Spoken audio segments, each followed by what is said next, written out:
الله بالخير. مذكرات متمرد مستند للدبلوماسي السياسي الهندي ماني شانكارأيار يفصح فيه عن أن باكستان التي زارها 40 مرة في الأعوام الأربعين المنصرمة هي ثاني أكثر دولة مفضلة لديه. السيد ماني شانكار في مذكراته يقدم صورة عن باكستان تتناقض مع الصورة النمطية السائدة في الهند. هل باكستان دولة معادية بالنسبة إلى المواطن الهندي؟ وهل بات النزاع الدائم بين الجارتين جزءاً من الهوية؟ ما هي سياسة نيودلهي تجاه جارتيها النوويتين الصين وباكستان؟ وماذا عن آثار الممر الاقتصادي الصيني الباكستاني في العلاقات الهندية الباكستانية؟ هل قضية كشمير قابلة للحل عبر الحوار؟ هل يعد مشروع الممر الذي يربط منطقة المحيط الهندي والشرق الأوسط وأوروبا مؤشراً على تصاعد المنافسة الجيوسياسية بين الهند والصين بتخطيط ورعاية أمريكيين؟ وكيف نقرأ المقاربة السياسية والقمعية التي تتبعها الهند اليوم تجاه المكونات غير الهندوسية وخاصة المسلمين؟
نرحب بكم ونرى ونسمع أكثر عن النزاع التاريخي بين الهند وباكستان وعن السلام الموعود في جنوب آسيا مع الوزير السابق في الحكومة الهندية ماني شانكار في البعد الأقرب.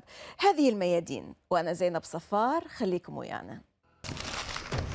Mani Shaankar-Ayar, Indian diplomat and politician, senior leader in the Indian National Congress, chairperson of South Asia Foundation and author of Memoirs of a Maverick. Mr. Mani Shaankar, salam and welcome to Al-Mayadeen. This is the proximate aspect. I'm Zainab Al-Safar. Assalamu alaikum. Wa alaikum salam. Pure pleasure to have you, sir. Thank you. Always welcome. Well, Your Excellency, recently you have published the first volume of a three-part autobiography, Memoirs of a Maverick. Unorthodox, non-traditional, non-conformist, independent are among many other various synonyms for maverick. Why maverick? And how do you describe your journey as a diplomat and politician, sir? Well, my entire journey through life has been so individual. I have not been able to enter within the discipline, either the intellectual or the organizational discipline of organizations to which I have joined, that it seems to me that my mind was always taking an independent path. And that is what has made the entire journey of my life more the journey of a maverick than of a conformist. Allow us, sir, to delve more into the depth of your memoirs. You were born in Lahore. Your family migrated to India from newly independent formed Pakistan, following the partition of British India in 1947, following a warm-up in relations between India and Pakistan in 1978, you were named India's first Consul General in Karachi. What were the lessons learnt while in Karachi, and what is India's biggest asset in Pakistan, in your perspective?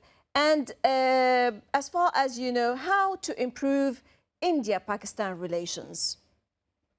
I regret the fact that India was divided, but it is a reality that India and Pakistan both have existed for the last 76 years as independent countries. And there is no prospect whatsoever of Pakistan as an entity, as a sovereign entity, being dissolved. And therefore, the choice before India is whether to make friends with Pakistan or to keep its distance. And when I arrived in Karachi, I expected, like all Indians expect, that we were coming into a country which would be challenging for a diplomat to be posted in. And I was really astonished at the great welcome I received from ordinary people like tailors and waiters and senior people like journalists and politicians and army people or retired army people. And this threw me so much that I was in such confusion in my mind that when my wife said to me, after we had been invited to a dinner party by a former prisoner of war of India's, she came out and she said, "This is an enemy country, right?" And that question remained in my mind, reverberated in my mind for all my 3 years in Karachi, and indeed for the 40 years that have followed. Is this an enemy country? Well, in some senses, it is, in the sense that the two governments don't seem to be able to get together. But at the level of the people, the kind of reception that not only my wife and I, but all our staff, some 120 people received in Karachi, was so overwhelmingly warm, and that I just came to the conclusion at the end of 3 years' stay there, a conclusion that had been growing over the 3 years, that we really should make an effort to cultivate the people of Pakistan because they are our biggest asset in Pakistan. In this sense, in a chapter on Pakistan with valuable insights into Pakistan and India's foreign service, you revealed a Pakistan unknown to Indian people, particularly the young generation, and you have shattered the misconceptions about your neighbor. Why, Mr. Shankar, do you insist on an uninterrupted and uninterruptible dialogue with Islamabad? Why it matters, and do you think dialogue can resolve the thorny issue of Kashmir? I think there are various reasons for this. Number one, Pakistan was not born out of India's desire to be separated. So there was a lot of baggage that we carried from the partition of India that was forced upon us in 1947. That, I think, has remained a fundamental reason for the difficulty at the interstate level. Secondly, Pakistan, at least until 1971, behaved as if we were an enemy country. And that made it essential for us to defend ourselves against threats that came from Pakistan for 1,000 years war, and slogans in Hindustani which said that by tomorrow evening the flag of Islam will be flying over the Red Fort, which is a central monument in Delhi. And then in 1971 there was the separation of East Pakistan from the West, and it got constituted into a separate country called Bangladesh. And at the request of the people of Bangladesh, our army was involved in the very last stages of the liberation of that country. So there was a short period during which it seemed as if we could entertain a normal relationship with Pakistan. But then various incidents took place, various very serious incidents took place, such as violence by non-state actors against innocent people in India, that the atmosphere has never but been this conducive. kind of violence, sir, was reciprocated also. Well, the issue of Kashmir, according to Pakistan, is at the core of the dispute between India and Pakistan. Sure. So there was a Prime Minister of India, Dr. Manmohan Singh, who was Prime Minister between 2004 and 2014. He undertook a major initiative to conduct a dialogue with Pakistan on Kashmir.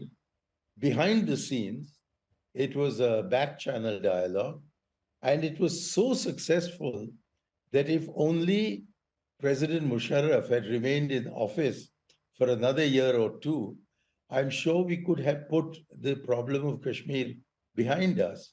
But unfortunately, destiny does not always work in the direction in which we desire. Right. And so that initiative came to an end.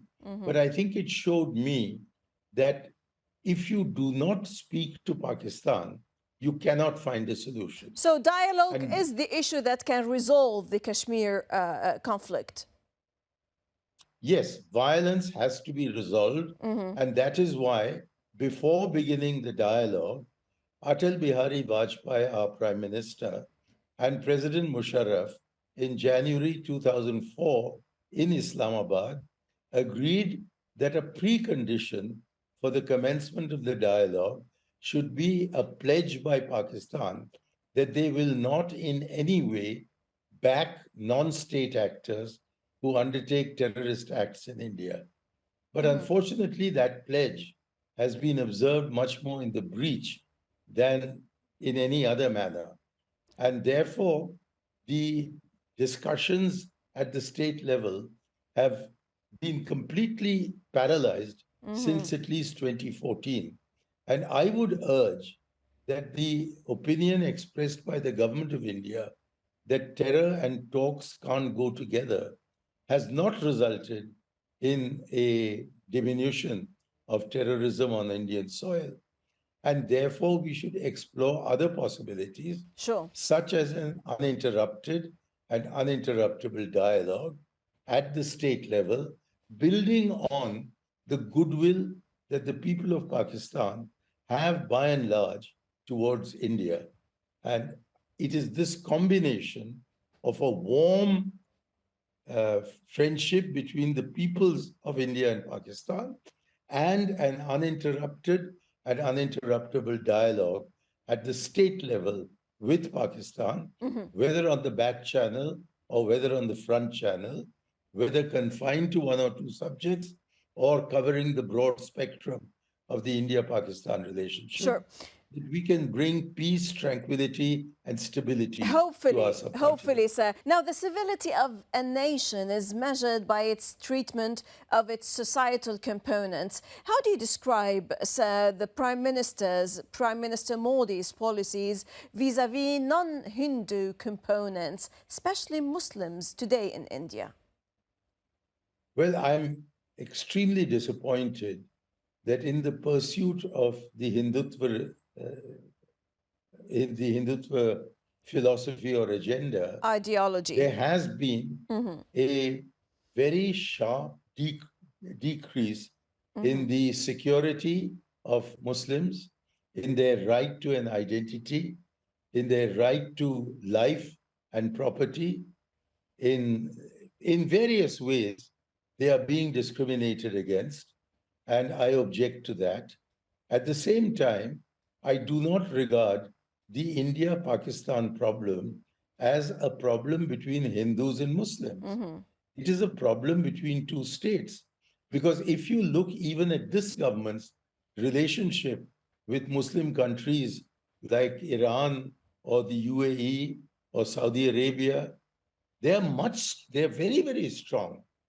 And that is why I recommend that instead of bringing in the religious dimension into this question, we should engage with Pakistan as Pakistanis and encourage them to deal with us as Hindu, not as belonging to a different religion, because we, in fact, in our country, have 200 million Muslims. Right. India has two powerful nuclear-armed neighbors, Pakistan and China, whose relations with India are marked to a certain extent by tensions and political and military standoffs. What is to be said and told about New Delhi's policy towards China and Pakistan, knowing that China and India are also part of the BRICS?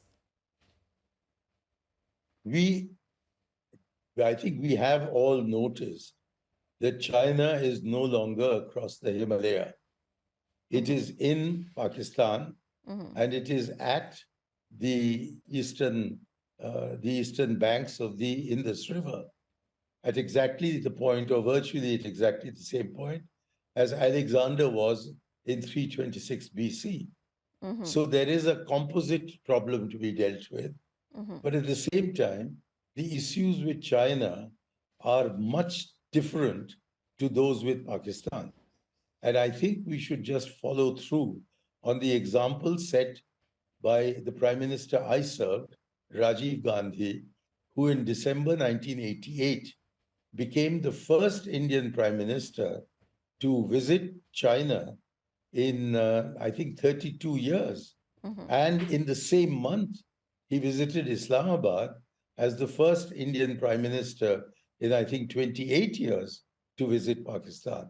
And he showed that it was possible to open doors to both these countries and to work towards a resolution of the quite different issues that engage us in respect of Pakistan and China, respectively.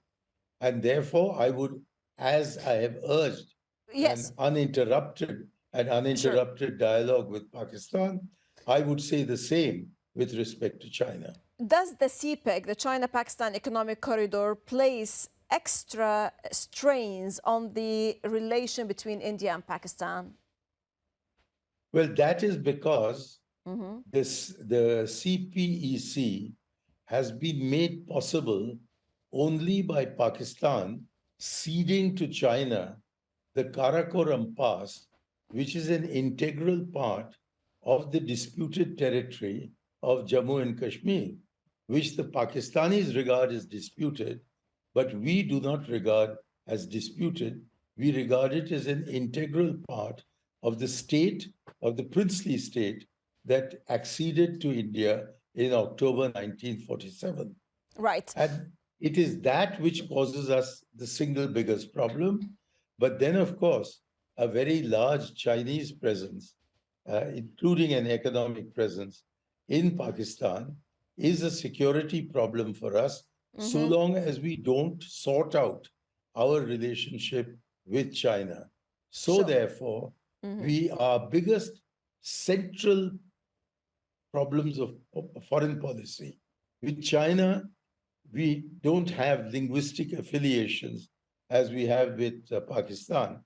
So the people-to-people element is much less significant.